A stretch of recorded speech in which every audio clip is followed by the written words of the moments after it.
That's all trip இது ஒரு auto மற்றும் கேப் புக்கிங் ஆப். சின்ன டவுன்களுக்கு விசேஷம், கோயில், குளம்னு டூர் போறவங்க ஆட்டோ கேப் கிடைக்காம ரொம்ப கஷ்டப்படுவாங்க. அவங்களுக்கு இந்த ஆப் ரொம்ப பிரயோஜனமா இருக்கும். கீழே டிஸ்கிரிப்ஷன்ல இருக்க லிங்கை கிளிக் பண்ணி தட்ஸ் ஆல் ட்ரிப்பை டவுன்லோட் பண்ணி. சந்திரன் நால்வரை வரட்டும். மணி சட்டந்து தூங்குறேன். திமுக கூட்டணியும் அதிமுக கூட்டணியும் தொகுதி பங்கிட முடிச்சுட்டாங்க. இனி அந்த தொகுதி ஒதுக்கீடு செய்கிறது எந்த தொகுதி அப்படிங்கிறதுல என்ன சிரமங்கள் இருக்கும், என்ன கையாள்வாங்க இந்த கட்சிகள்? தொகுதி பங்கீடு முடிச்சிட்டாங்களா? ஏன் சார், கிட்டத்தட்ட பெரிய கட்சிகளுக்கு முடிச்சிருக்காங்கல்ல சார்? முடிச்ச மாதிரி அப்படிங்கிறீங்களா?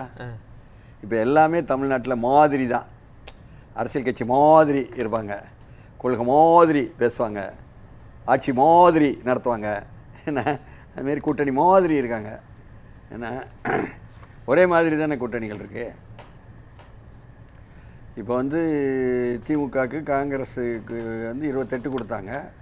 அதிமுக கூட்டணியில் அதை விட 1வது கூட வாங்கணும் பாஜக அப்படின்லாம் வெளியில் பேசினாங்க. உள்ளே பேசினாங்களா நமக்கு தெரியாது.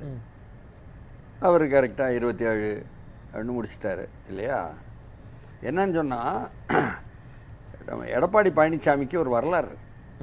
2019ஆம் ஆண்டு மக்களவைத் தேர்தலில் இதே மாதிரி பியூஷ் கோயல் வந்த பொழுது, இதே மாதிரி அவர் அதிகமாக வைத்த பொழுது, இதே மாதிரி அவர் வந்து 5 தான் சொன்ன பொழுது, இதே மாதிரி அவர் வந்து மேலே கேட்டுட்டு சொன்னார் அமித்ஷாட்ட, அதை கொடுக்கறத வாங்கிக்கோங்க, வாங்கினாங்க.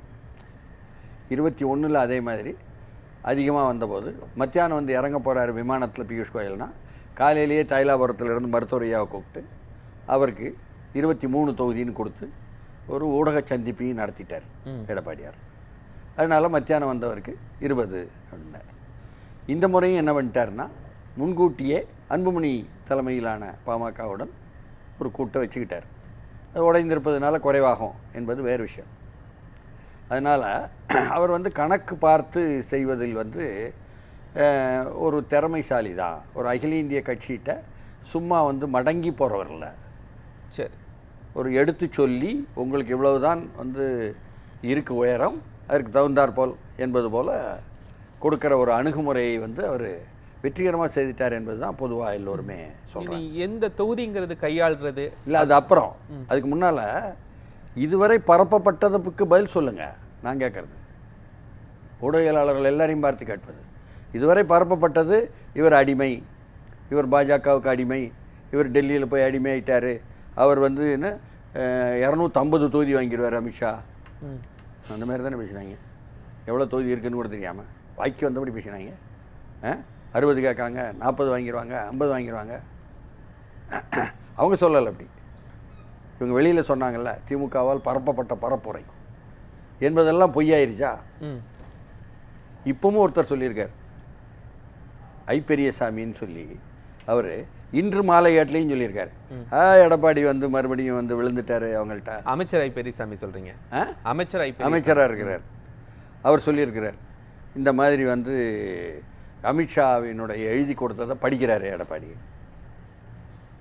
அது எப்படியா பிரச்சனை? என்டிஏன்னு பேசிகிட்டு இருந்தவங்க மேடையில் வந்து பிரதமர் மூலம் கூட இப்பொழுது அதிமுக தலைமையில் அதிமுக தனித்த ஆட்சிக்கு வரும் என்று எடப்பாடி அந்த மேடையில் பேசினார்னா, நான் என்ன அதேமாரி குரலில் பேசினார். அதேமாரி குரலில் அமமுக தலைவரும் பேசினார் இல்லையா? அதே மாதிரி குரலில் தான் அன்புமணியும் பேசினார். இப்போது அது நிறுவனம் ஆகிற மாதிரி வருது. அதனால் தமிழ்நாட்டில் பெரிய கட்சி என்பதனால் அதிமுகவை, அதற்காக கூட்டணி என்பதற்காக தான் பாஜக வந்திருக்கு. அதுதானே உண்மை. அப்போ அதுக்கு தகுந்தால் தானே அவங்க நடந்துக்குவாங்க, அல்லது எடுத்து சொன்னால் புரிஞ்சுக்குவாங்க.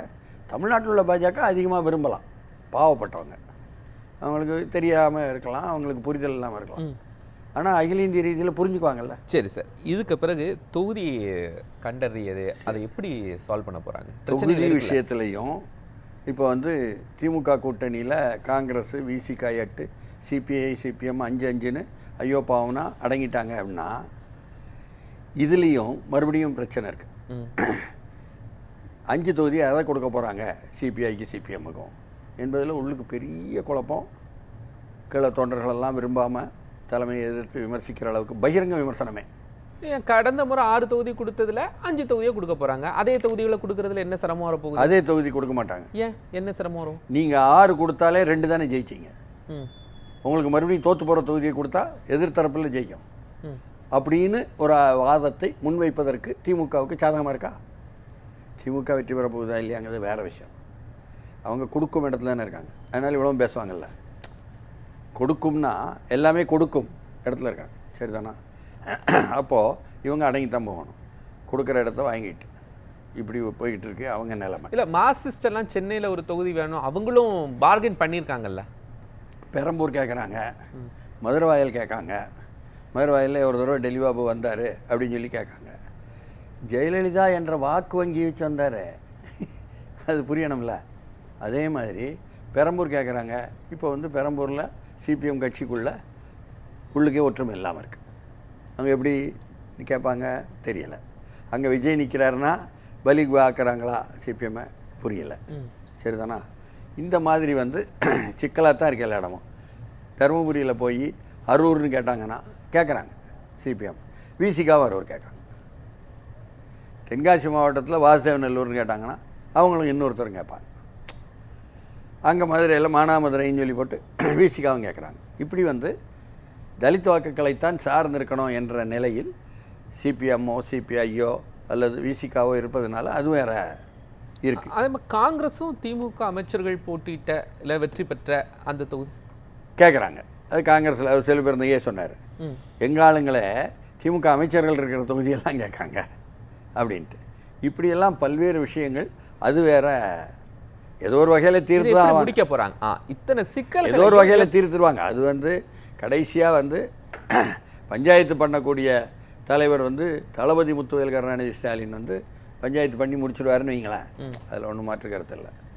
அது அங்கே உள்ள கதை இல்லை சார். தொகுதியை குறைத்து கொடுக்கும்போது எங்களுக்கு வெற்றி வாய்ப்பு உள்ள தொகுதி இல்லை நாங்கள் கேட்குற தொகுதி அப்படிங்கிற ஒரு அஜெண்டா மூலமாக தானே முடிச்சிருப்பாங்க. ஆமாம். இப்போ மதிமுக வந்து நாங்கள் கேட்குற தொகுதி மதிமுக சாத்தூரில் நிற்க போகிறோம்னு சொல்லிப்பட்டு சாத்தூருக்கு ஆளெல்லாம் வச்சுட்டாங்க, தயார் பண்ணிட்டார் வைகோ.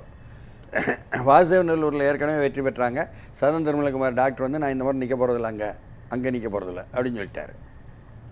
இப்படி வந்து பல்வேறு விஷயங்கள் வந்து இருக்குது. ஒவ்வொருத்தருக்கும் எதிர்ப்பு இருக்கா என்ற இதை ஒட்டி நீங்கள் அந்த தொகுதியிலெல்லாம் எதிர்ப்பு இருக்குது, அதனால் உங்கள் ஆளுங்க 18 பேர் ஜெயிச்சிங்களே காங்கிரஸில், அதில் 12 பேர் அந்த அதே தொகுதி கிடையாது, நிற்கக்கூடாது என்பதாக திமுக தலைமை சொல்லுதுன்னு வருது. இல்லை மணிசட்டை ஒன்று கேட்கணும். வைகோ ஒரே ஒரு தனிச்சின்னம் பெற்றிருக்காருல்ல, அதில் யார் நிற்க போகிறாங்க? வைகோ ஒரு தனிச்சின்னம் கேட்டிருக்காரு இல்லையா? மற்றதெல்லாம் உதயசூரியன். அந்த தனிச்சின்னம் யாருக்காக கேட்டிருக்காரு? அவரே நிற்கலாம், தெரியலை, புரியுதுங்களா?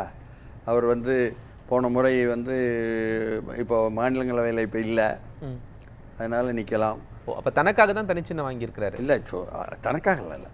அவர் என்ன சொன்னார்னா, ஒரு கட்சிக்கு என்ன தனிச்சின்னத்தில் நின்றால்தான் அதற்கு உள்ள அந்த பம்பரம் என்பதற்கான தேர்தல் சின்னத்தினுடைய அங்கீகாரம் என்பது தொடரும் என்ற நிலைமை இருக்குது. இப்போ மனிதநேய மக்கள் கட்சி உட்பட எல்லாரும் நீங்கள் வரிசையாக கடந்த 3 தேர்தலாக நிற்கவே இல்லை. திமுகலே இன்னொன்றுலேயோ போய் நின்னா அந்த அவனுக்கு கணக்கு கிடையாது தேர்தல் ஆணையத்துக்கு. உங்களுக்கு கொடுக்கப்பட்ட சின்னமோ நீங்கள் தனியாக நின்றாகோ மாமாக்கா பேர்லையோ பெர்சன்டேஜ் ஆஃப் ஓட்டும் இருக்குல்ல சார்? பெர்சன்டேஜ் ஆஃப் ஓட்டும் அது நீ என்ன வேணால் வச்சுக்கோங்க. மனிதநேய மக்கள் கட்சி என்று தேர்தல் ஆணையத்தில் பதிவாகவில்லை, திமுக என்று தான் பதிவாகிருக்குது. பாபநாசத்துலேயும் மணப்பாறையிலையும் ஜவஹர்லாவுக்கும் அப்துல் சமதுக்கும், புரியுதுங்களா? அப்போ தேர்தல் ஆணையத்துக்கு கணக்கு வழக்கு வந்து அந்த பதிவானது தான். அதனால் மனிதநேய மக்கள் கட்சிக்கு நாங்கள் அந்த பதிவு என்பதை கூட, பதிவு செய்யப்பட்ட கட்சி என்பதை கூட என்ன பட்டியலிருந்து எடுக்கணும்னு சொல்லிட்டாங்க, புரியுதுங்களா? அதுமாதிரி நிறைய கட்சிக்கு சொன்னான். அதனால் அதை வந்து தவிர்ப்பதற்காகத்தான் வைகோ ஒன்று கேட்டது. இந்த தேர்தல் ஆணையம் இப்படி புதுசாக கொண்டு வந்திருக்காங்க பொழுது தான் அதை ஒட்டி கேட்டது. அதனால் அவர் தான் நிற்க போகிறாங்களுக்காக கேட்ட மாதிரி தெரியல, இது மாதிரி தான். சரி, இந்த பக்கம் அதிமுக இதில் என்ன சவால்லாம் இருக்குது? அதிமுக சவால் என்னென்னா, இப்போ வந்து பாஜக 27க்கு உள்ளே தான் வந்து இருப்பாங்க. உங்களுக்கு வந்து ஜிகே வாசன், ஐஜேகே என்பதெல்லாம் நம்ம பார்த்தோம். இந்த 27க்கு உள்ளே தான் ஜிகே வாசன் வராரா? தாமரை சின்னத்தில் நிற்கும் பட்சத்தில் அதுக்குள்ளே தான் வராங்க. ஆனால் நான் சைக்கிள் சின்னத்தில் நிற்பேன், எனக்கு 2 கொடுத்தா காணாது என்பதாக ஜிகே வாசன் போராடிக்கிட்டு இருக்கிறாரு. இந்த நிமிடத்துலேயும் பியூஷ் கோயல் நைட்டு தான் ஃப்ளைட்டு, மீட்டிங் நடந்துக்கிட்டு இருக்கு, புரியுதுங்களா? என்ன மீட்டிங் உள்ளேருந்தே சொல்கிறாங்க மீட்டிங் நடக்குது அப்படிங்கிறாங்க. அது முடிவாகலை. ஊடகங்கள் என்ன வேணால் எழுதுவாங்க. அது மாதிரி அது இழுவரியாக போய்கிட்டு இருக்கு. இன்னொரு விஷயம் சார், அந்த 27 தொகுதிகள் அங்கே பெற்றிருக்காங்கல்ல, இந்த 27ம் நாங்கள் கேட்குறது, பாஜகவும் அதை என்ன பண்ணுறாங்க, ஸ்ட்ராங்காக சொல்கிறாங்க எங்களுக்கு வெற்றி வாய்ப்பு இருக்கிறது அப்படின்னு தானே சொல்கிறாங்க. அதில் உங்களுக்கு வெற்றி வாய்ப்புனா அதிமுக வெற்றி பெற்ற இடத்துல நாங்கள் கேட்குறோம்னு சொன்னால் அதை வந்து எப்படி அவங்க ஏற்றுக்கொள்வாங்க? இப்போ டி நகர்னு வச்சுக்கிடுங்க, டி நகர் பாஜக கேட்குறாங்க, அங்கே வந்து வெறும் குறைவான சொற்ப ஓட்டில் தோற்றுருக்கிறாரு சத்யான்னு சொல்லி அதிமுகனா, அவங்க மாவட்ட செயலராகவும் இருக்கார், எப்படி விட்டு கொடுப்போம்? அவங்களும் பேசுவாங்க, ஏதோ ஒன்று பேசி தீர்ப்பாங்கன்னு வைங்க. இதனால் இந்த முரண்பாடுகள்லாம் இருக்கும். இப்போ பாமக 18 இடத்துல நிற்கிதுன்னு சொன்னால் அந்த இடங்கள்லாம் ஆள் போட்டு தகராறு பண்ணிடுவோம் அப்படின்னு மருத்துவரையா நினைப்பார். மருத்துவரையாவும் சசிகலாவும் இணைந்த இதில் அதுமாரி அமமுக 11 தொகுதி நிற்கிதுன்னா எங்கெல்லாம் நிற்கிதோ அங்கெல்லாம் நாங்கள் போடுவோம். தினகரன் குரூப்பு வெற்றி பெறாமல் இருக்க இன்னும் சசிகலா நினைக்கிறேன். ஓகே, திரும்ப சசிகலா.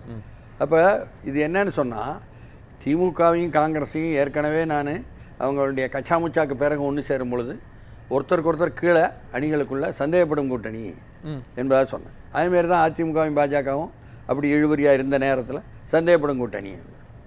இப்போ வந்து சசிகலா ராமதாஸ் நிற்கிறது பார்த்தா அது என்ன, தினகரன் இங்கேயும் அங்கே அன்புமணியும் பழிவாங்கும் கூட்டணி, இப்படிலாம் வந்து நம்ம பேர் கொடுக்க வேண்டியிருக்கு. அப்படிப்பட்ட ஒரு புதிய புதிய விஷயங்கள்லாம் வந்திருக்கு. இப்படி சூழலில் தான் வந்து சந்திக்கிறோம். இதற்கு மத்தியில் அவர்களுக்கு அமமுகவுக்கு என்னெல்லாம் சேலஞ்சுன்னு சொன்னால், உங்களுக்கு வந்து சசிகலா நிற்கிறது மட்டும் சேலஞ்ச் அல்ல அமமுகவுக்கும் அதிமுகவுக்கும் தென் மாவட்டங்களில். அதை தாண்டி வந்து ஓபிஎஸ் பையன்லாம் திமுகவில் நிற்கிறாங்க. இப்போ வாக்குக்கு 5000 கொடுத்தாங்கன்னு வைங்க, வாக்கு கொடுப்பது தான் சொல்கிறேன் நான், என்ன அது வந்து பயங்கரமாக பாதிக்கும் அப்படின்னு சொல்லிட்டு அந்த பகுதியில் அந்த தொகுதிகளில் பேசுகிறாங்க. அதனால் திமுக நின்னா எதில் நின்னா என்ன கொடுக்குறாங்க என்ன வாங்குறாங்க என்பது தானே, என்பது போல் இழுவரியாகவும் வேடிக்கையாகவும் தான் போய்கிட்டு இருக்கு. இப்போ எடப்பாடி பழனிசாமி அமமுக விரும்புகிற தொகுதிகளை கொடுப்பாரா? அமமுக 11 தொகுதிகளில் யாரும் விரும்புகிற தொகுதியை கொடுப்பதுன்னு சொன்னால் இவங்களும் விரும்புவாங்கல்ல. இப்போ நான் சொன்ன மாதிரி ஒரே தொகுதியை அவர்களும் விரும்புவாங்க இவர்களும் விரும்புவாங்க, கூட்டணி கட்சிகளுக்குள்ள பெரிய கட்சியும் விரும்புவோம் அப்படின்னு இருந்துச்சுன்னு சொன்னால் பேசி தீர்ப்பாங்க. ஒரு 4 அப்படி இருந்துச்சுன்னு சொன்னால் ஒரு 2 அப்படி கொடுங்க இப்படி கொடுங்கன்னு விட்டு கொடுத்து ஏதாவது செய்வாங்க. அது அவங்களுக்குள்ள சுமூகமாக செய்வதற்கு ஒன்றும் பெரிய பிரச்சனை. ஒரே விஷயம், இப்போது இந்த தொகுதியை கரெக்டாக கண்டறிந்து கொடுக்கறதுல 2 கட்சிகளுக்குள்ள யாருக்கு அதிக சிக்கல் வரும்னு நினைக்கிறீங்க? யாருக்கு அதிக சிக்கல் வரும்னு சொன்னால் யாருக்கு அதிகமாக கெட்டிக்காரத்தனம் இருக்குது தலைமைக்கு என்பது தான் இப்போ பேச்சு. கெட்டிக்காரத்தனம் வந்து எடப்பாடி பழனிசாமிக்கு இருக்குது என்பதை தொகுதி எண்ணிக்கை கொடுப்பதிலையும் நிரூபிச்சிட்டார். மறுபடியும் தொகுதியை பற்றி ஆழமாக கொடுப்பதிலையும் ஒவ்வொரு தொகுதியிலையும் எவ்வளவு உங்களுக்கு செல்வாக்கு இருக்குது எங்களுக்கு இருக்குது என்பதை திமுக எப்போ அப்படி தான் பேசுவாங்க. அதனால் சிக்கல் 2 பக்கம் வித்தியாசமான சிக்கல்கள் இருக்குது. இல்லை யாருக்கு அதிகம் இருக்கும்? திமுக கூட்டணியில் வந்து எல்லோரும் பெரிய அளவுக்கு எதிர்த்து போராடுற மாதிரி தெரியாமல் இப்போ இருக்குது. அதாவது கூட்டணி கட்சிகள் வந்து அடிமையாக போய்விட்டார்கள், சரணடைந்து விட்டார்கள் அப்படின்லாம் வந்து அடுத்தவங்களை பற்றி சொன்ன திமுக அவர்களுக்குள்ளேயே வந்து கண்ணாடி முன்னால் நின்று சொன்ன மாதிரி ஆகிப்போச்சு. அதிமுகவை பொறுத்தவரை வந்து எடப்பாடி சொல்றதுக்கு போராடி பெறுறது எங்க கூட்டணிக்குள்ள ஜனநாயகம் இருக்கு அப்படின்னு தானே அந்த கட்சிகள்லாம் சொல்றாங்க. ஜனநாயகம் யாருக்கும் கிடையாதுங்க, அந்த கட்சிகளுக்குள்ளேயும் கிடையாது. ஜனநாயகம்லாம் இருக்கக்கூடாதுங்க. அப்புறம் தேர்தலே நடத்த முடியாது. நீங்கள் என்னமோ சொல்கிறீங்களா? தேர்தல் என்பது ஜனநாயகம் வரக்கூடாதுங்கிறதுக்காக தானே. இது வந்து ஒரு வணிக சூதாட்டம், அதில் எவ்வளோ கொடுத்து எவ்வளோ வாங்க முடியும் என்பதுக்காக. அவங்க சொல்கிற ஸ்டேட்மெண்ட்டை சொல்கிறேன் சார், அவங்க ஸ்டேட்மெண்ட்டு சொல்கிறேன். விசிகா என்ன சொல்கிறாங்க, எங்களுக்குள்ள எங்கள் கூட்டணிக்குள்ளே பேசுகிறதுக்கான விமர்சிக்கிறதுக்கான அனுமதி இருக்குது, மற்ற இடங்கள் அப்படி செய்ய முடியாது. எங்கேயுமே பேசுகிறாங்க, அங்கேயும் கூட பேசுகிறாங்க. ஜிகே வாசனுக்கு எவ்வளோ தூரம் செல்வாக்கும் தமிழ் மாநில காங்கிரஸுக்கும் உண்டு. அவர் இப்போ முரண்டு பிடிச்சிக்கிட்டு பேசுகிறாரா? பியூஷ் கோயல் என்ற அமைச்சரே வந்து உட்கார்ந்துருக்கும் பொழுதே சரி. அதனால் எல்லோருமே வந்து பேசுவாங்க. இல்லை, அதாவது திமுகவும் அதிமுகவும் தான் தீர்மானிக்குமே தவிர அதில் சொன்ன மாதிரி வெற்றி வாய்ப்பை ஒட்டி என்பது என்ன, மற்ற கூட்டணி கட்சிகளுக்கு வெற்றி வாய்ப்பா இல்லையா இந்த தொகுதி என்று தீர்மானிப்பதும் திமுக தலைமையும் அதிமுக தலைமையும் தான். இதுதான் உண்மை. ஆனால் மக்கள் தலைமைன்னு ஒன்று இருக்குல்ல, அது நம்ம விரும்புகிறோமோ விரும்பலையோ ரிசல்ட் வரும்போது தெரிய போகுது. கிராம நகரம் வித்தியாசம் இல்லாமல் டிவிக்கேங்கிறான் மக்கள். இப்படி ஒன்று வந்துக்கிட்டு இருக்கு. நம்ம விவாதத்திலெல்லாம் தாண்டிய ஒன்று. இதுதான் யதார்த்தம்.